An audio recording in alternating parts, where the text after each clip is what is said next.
know that nowadays we are being haunted by the invisible and unforeseen virus, which called as the COVID-19, or also known as the coronavirus. Alright, so this virus not only affected the human life, but it's also give a huge impact to the economy worldwide.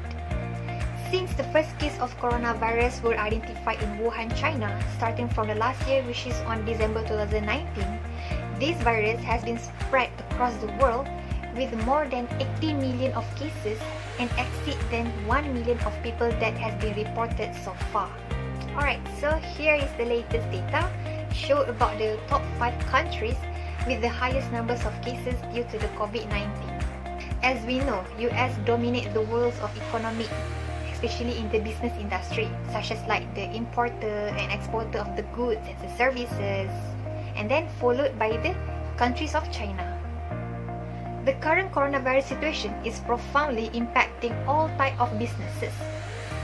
Due to the drastic lockdown that have been implemented by the government all over the countries and all over the world, which are require a number of significant manufacturing companies and also the retail businesses to close down and even to reduce their business activities. This has been resulted to the slowdown in their economic level. Okay, so the COVID-19 pandemic is the global shock, which are involving simultaneously disruptions of the supply and the demand activities. Alright, so have you ever wondered that what will happen to the other countries macroeconomically? Now we are going to look into this matter in details about the critical issues rise as the effect of the lethal pandemic. Thank you, Farhana, for the explanation about COVID-19. My name is Hanujana and I will be the next presenter. So, based on the question given by Farhana, the most countries that had affected by pandemic had drastically changed in economy are USA, Italy, Germany, Spain, and China. So, I would like to talk about the definition of economic risk. Before we go further about this topic, I would like to share about my finding in the internet based on IFRS financial reporting and analysis software. Economic risk can be defined as the likelihood that an investment will be affected by macroeconomic such as government regulation, exchange rate, or political stability, most commonly one in foreign country or international. In other words, many factors can be affect the growth of economy of a country.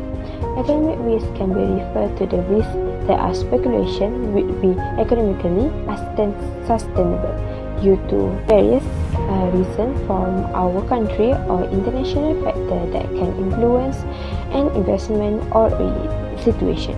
Based on market business news, economic risks are often the most difficult to foresee, rapidly unable to invest in a relation of a product, thereby reducing the loss arising out of an unforeseen event. Shareholder and bondholder often bear the economic risk undertaken by international company by purchase or selling the bond. Now, let's take a look at the current issue related to the economic risk due to COVID by the next presenter. Thank you. So one of the issues that is associated with economic risk is unemployment. So unemployment is universally recognized as undesirable.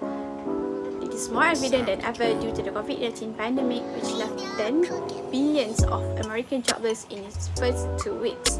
So as warned by the International Labour Organization, the continued sharp decline in working hours globally due to the COVID-19 outbreak means that 1.6 billion workers in a formal economy, that is nearly half of the global workforce, stand in immediately danger of having their livelihood destroyed.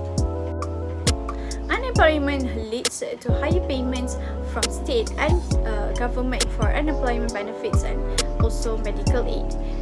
So even for those who are eligible for this benefit, it is often the case that they receive 50% or less than their income.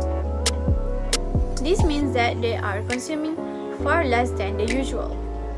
Thus, policymakers must begin to think beyond policies for the recovery and start in the task of building a future of work that is safer, fairer, greener, and more effective in cushioning the consequences of future crisis on jobs and incomes. So what can they do? Policymakers or a company owner can improve the working conditions by revising the existing regulatory framework to ensure that equal treatment of workers regardless of their employment status and to ensure adequate working conditions for all workers. Next, they can also strengthen the employment and social protection so that they can cover all workers and ensure that they focus on risk prevention as much as on helping people to cope with their problems. And lastly, they can promote lifelong learning opportunities.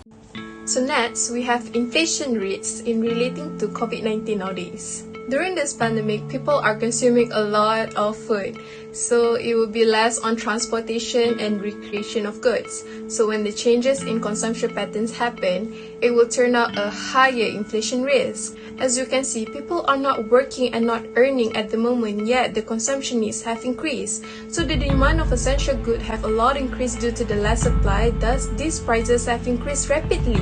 So these have resulted in a huge financial inflation and making it very difficult for middle class and poor families. According to the Organization of Economic Cooperation and Development, the annual growth in the prices of goods and services across the 37 countries in the world has slowed significantly as COVID-19 has brought business and social activity to a near standstill. In reflection of the evaporating demand from the consumers and the businesses as the government imposed a tough lockdown measures to limit the spread of virus, the inflation has dropped from 2.3 in February to 1.7 in March.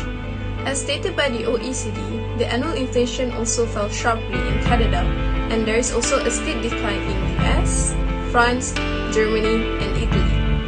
However, in Malaysia, the government and the Central Bank of Malaysia has done a steady job in controlling inflation in recent years.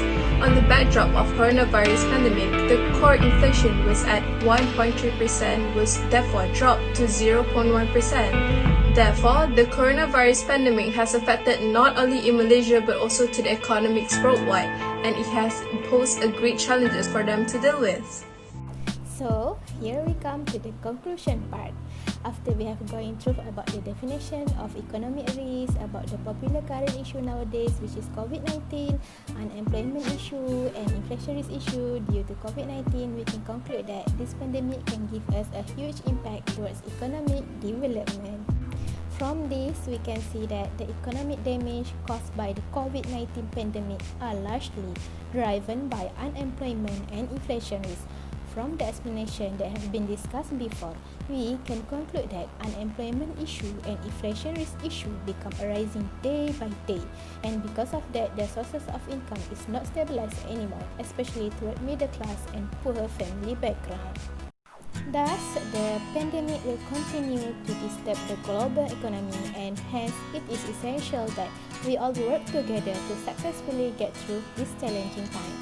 As these infections are not likely to disappear in near future, proactive international action are required not only to save life but also to protect economic prosperity. So that's all from us. Thank you. Bye bye.